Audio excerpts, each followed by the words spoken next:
এই ভিডিওটা যদি আপনি শেষ পর্যন্ত না শোনেন তাহলে আপনি নিজের জীবনের সবচেয়ে বড় আশীর্বাদটা হারাতে পারেন। কারণ আজ যে এই ভিডিওটা আপনার সামনে এসেছে এটা কোনো সাধারণ ঘটনা নয়, এটা ভগবানের পাঠানো একটা বিশেষ ইশারা। হয়তো আপনি আজ অনেক চিন্তায় আছেন, হয়তো মনে হচ্ছে কেন আমার জীবনে এত কষ্ট, কেন আমার ভাগ্য বদলাচ্ছে না। কিন্তু বিশ্বাস করুন, ভগবান আপনার সব কিছু দেখছেন। আপনার প্রতিটা কষ্ট, প্রতিটা চোখের জল কিছুই তার অজানা নয়। আজ যারা এই কথাগুলো মন দিয়ে শেষ পর্যন্ত শুনবেন তাদের জীবনে আজকের পর থেকে ধীরে ধীরে দুঃখ কমতে শুরু করবে, মনে শান্তি আসবে আর নতুন আশার আলো জ্বলবে। আপনি সারাদিন কত কিছুতে সময় নষ্ট করেন, কিন্তু আজ মাত্র 10 মিনিট ভগবানকে সময় দিন। মন থেকে ডাকুন তাকে, দেখবেন তিনি নিজেই আপনার পাশে এসে দাঁড়াবে। কারণ আজ ভগবান নিজেই এই ভিডিওর মাধ্যমে আপনার কাছে এসেছে। তাই এই ভিডিওটা শেষ পর্যন্ত শুনুন মন দিয়ে। আপনার কি মনে হয় আপনি জীবনে খুব একা হয়ে গেছেন? আপনার কি মনে হয় চারপাশের সবাই খুব সুখে আছে আর ঈশ্বর কেবল আপনার জীবনে সব দুঃখ লিখে রেখেছেন? আপনি হয়তো আজ আয়নার সামনে দাঁড়িয়ে নিজের চোখেই নিজের ক্লান্ত মুখটা দেখছেন। আপনার হয়তো মনে হচ্ছে আমি আর পারছি না, কিন্তু একটু শুনুন। শ্রীকৃষ্ণ অর্জুনকে যুদ্ধের মাঠে দাঁড়িয়ে একটা গভীর কথা বলেছিল, যখন কষ্ট সবচেয়ে বেশি হয় তখনই ভালো সময় আসা শুরু হয়। আপনি কি কখনো ভেবে দেখেছেন একটা তলোয়ারকে কেন বারবার আগুনে পোড়ানো হয়? কারণ সেই আগুনই লোহাকে শক্ত করে এবং তার ঠিক আকার দেয়। আজ আপনার জীবনে যে কষ্টের আগুন জ্বলছে তা আপনাকে পুড়িয়ে ছাই করার জন্য নয়, বরং তা আপনাকে এমন একজন মানুষ বানানোর জন্য যে সামনে আসা সব ঝড় সামলাতে পারবে। সমস্যা হলো আমরা যখন কষ্টের মধ্যে থাকি তখন শুধু বর্তমানের কষ্টটাই দেখি। আমরা বুঝতে পারি না এই কষ্টের পেছনে একটা বড় পরিকল্পনা আছে। আপনি ভাবছেন আপনার সময় এখনো আসেনি, কিন্তু সত্য হলো কৃষ্ণ আপনার জন্য এখনো ভালো সময় তৈরি করা শুরু করেছে, যা আপনার ভাবনার থেকেও বড়। আপনি হয়তো কারোর সাফল্য দেখে খুব ভেঙে পড়েছেন আর ভাবছেন ওর তো সব হয়ে গেল, আমি কেন পিছিয়ে আছি? কিন্তু মনে রাখবেন, সব ফুল একসাথে ফোটে না। ভালো সময়ের জন্য অপেক্ষা করা কোনো হার নয়, বরং এটা ধৈর্যের পরীক্ষা। আপনি আজ যে অন্ধকারের ভেতর দিয়ে হাঁটছেন, এই অন্ধকারই আপনাকে আলোর মূল্য বোঝাবে। কৃষ্ণ আপনার চোখের প্রতিটা জল দেখেন। তিনি দেখেন আপনি কখন চুপচাপ নিজের মনকে শান্ত করার চেষ্টা করেন। আপনি হয়তো মনে করছেন কেউ আপনাকে বোঝে না, কিন্তু আপনার মনের ভেতরে যিনি আছেন তিনি আপনার না বলা কথাগুলো জানেন। তাই নিজের ওপর থেকে বিশ্বাস হারাবেন না। আপনি যা হারিয়েছেন তার থেকেও ভালো কিছু আপনার জন্য অপেক্ষা করছে। শুধু নিজের মনকে বলুন, শান্ত হও। তাড়াহুড়ো করলে ভুল হয়, কিন্তু শান্ত থাকলে ঠিক পথ পাওয়া যায়। সবসময় ভাগ্যকে দোষ দেবেন না। ভাগ্য শুধু কাগজে আঁকা কয়েকটা রেখা নয়, আপনার পেছনে ভগবানের হাত আছে। তিনি কি কখনো তার ভক্তকে মাঝপথে ছেড়ে দেন? কখনোই না। আজ রাতে ঘুমোতে যাবেন ভরসা নিয়ে, ভয় নিয়ে নয়। কারণ কৃষ্ণ আছেন, আর যেখানে কৃষ্ণ আছেন সেখানে হার নেই। অপেক্ষা করা মানুষের জীবনের সবচেয়ে বড় পরীক্ষা। যখন আমরা অনেক দিন ধরে কোনো কিছুর জন্য অপেক্ষা করি তখন আমাদের মনে ধীরে ধীরে কষ্ট জমে, আমরা হতাশ হয়ে পড়ি, আমাদের বিশ্বাস নড়বড়ে হয়ে যায়। কিন্তু আপনি কি জানেন কৃষ্ণ কেন আপনাকে অপেক্ষা করাচ্ছেন? কারণ তিনি আপনাকে ছোট কিছু দিতে চান না যা সহজে পাওয়া যায়। যা সহজে পাওয়া যায় তা সহজেই হারিয়ে যায়, কিন্তু যা অনেক অপেক্ষার পর পাওয়া যায় তা জীবনের শেষ পর্যন্ত সঙ্গে থাকে। কৃষ্ণ বলেন, যিনি ধৈর্য ধরে অপেক্ষা করতে পারেন সময় তার কথা শোনে। আপনার মনে হতে পারে ভগবান হয়তো আপনাকে ভুলে গেছে, কিন্তু সত্য হলো তিনি আপনাকে বড় কিছু দেওয়ার জন্য তৈরি করছেন। একটা হীরাকে যত বেশি ঘষা হয় তত বেশি সে চকচক করে। আপনার এই অপেক্ষার দিনগুলোও সেই ঘষার মতো, যা আপনাকে ভেতর থেকে আরও সুন্দর করছে। যখন আপনি ক্লান্ত হয়ে ভাবেন আর বোধহয় পারবো না, ঠিক তখনই কৃষ্ণ আপনাকে পরীক্ষা করেন। আপনি কি নিজের চেষ্টায় ভরসা রাখবেন নাকি ভগবানের ইচ্ছায় ভরসা করবেন?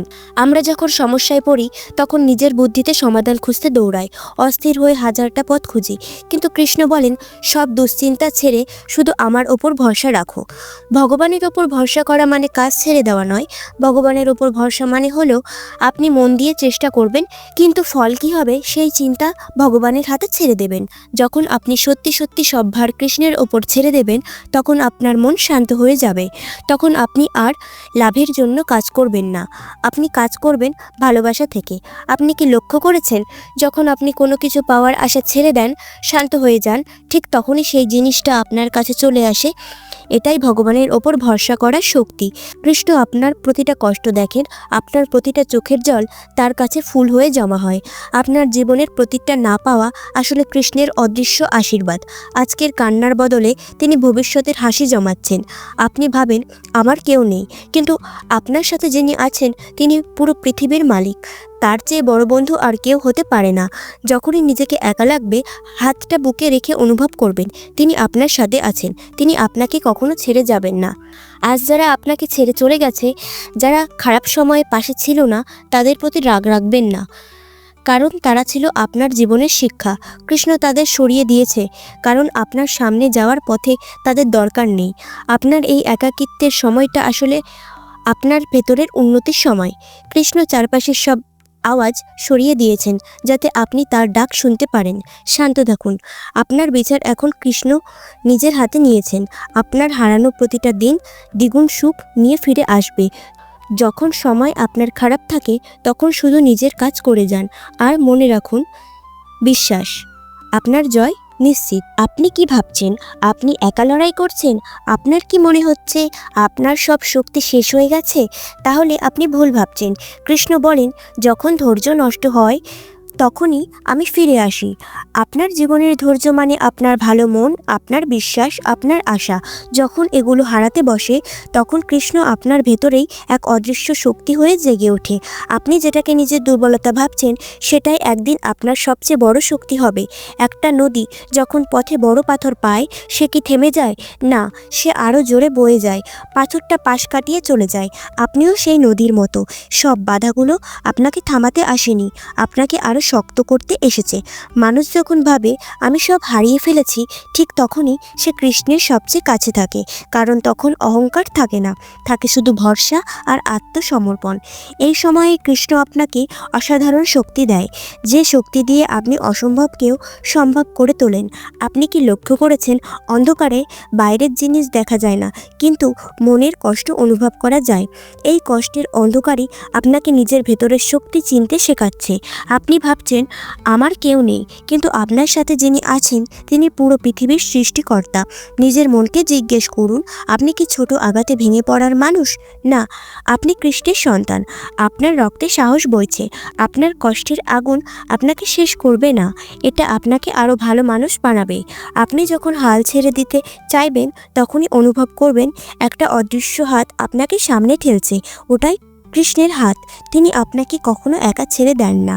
আপনি যখন তাকে বিশ্বাস করা বন্ধ করেন, তখনও তিনি আপনার পাশে থাকেন। তাই আজ থেকে নিজের দুর্বলতা নিয়ে অভিযোগ বন্ধ করুন, নিজের শক্তির ওপর বিশ্বাস রাখুন। কৃষ্ণ আপনার ভেতরেই আছেন, তিনি আপনার সব লড়াই দেখছেন, তিনি জানেন আপনি কতটা শক্ত।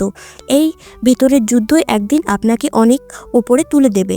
সেই দিন আপনি বলবেন, এই কষ্টই আমাকে তৈরি করেছে। বিশ্বাস রাখুন, আপনি দুর্বল নন, আপনি অনেক শক্তির মালিক। আপনার অতীতের ভুল নিয়ে আর লজ্জা পাবেন না। কৃষ্ণ বলেন, যে আমার কাছে আসে সে পবিত্র হয়ে যায়। আপনার প্রতিটা ভুল আপনাকে কিছু না কিছু শিখিয়েছে।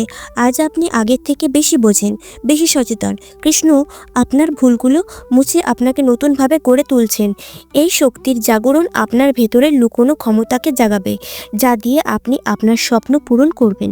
শুধু নিজের ওপর বিশ্বাস জ্বালিয়ে রাখুন। আপনার জীবনে এই কঠিন রাতটা এখন প্রায় শেষ। ধীরে ধীরে ভোরের আলো আপনার দিকে এগিয়ে আসছে। হয়তো এখনও আপনি সেটা দেখতে পাচ্ছেন না, কিন্তু বিশ্বাস করুন, কৃষ্ণ ইতিমধ্যেই আপনার জন্য পথ তৈরি করে ফেলেছেন। আজ যদি আপনার মন ভারী লাগে, আজ যদি চোখে জল আসে, তাহলে জানবেন এই কান্নাই আপনার নতুন জীবনের শুরু। আপনি একা নন, আপনি কখনো একা ছিলেন না। কৃষ্ণ আজও আপনার পাশে আছেন, আগামীতেও থাকবেন। নিজের মনকে শান্ত রাখুন, সব ভয়, সব দুশ্চিন্তা আজ তার চরণে ছেড়ে দিন। মন থেকে বলুন, জয় শ্রীকৃষ্ণ, আমি তোমার ওপর ভরসা রাখছি। আর বিশ্বাস করুন, আপনি হারেননি, আপনি তৈরি হচ্ছেন।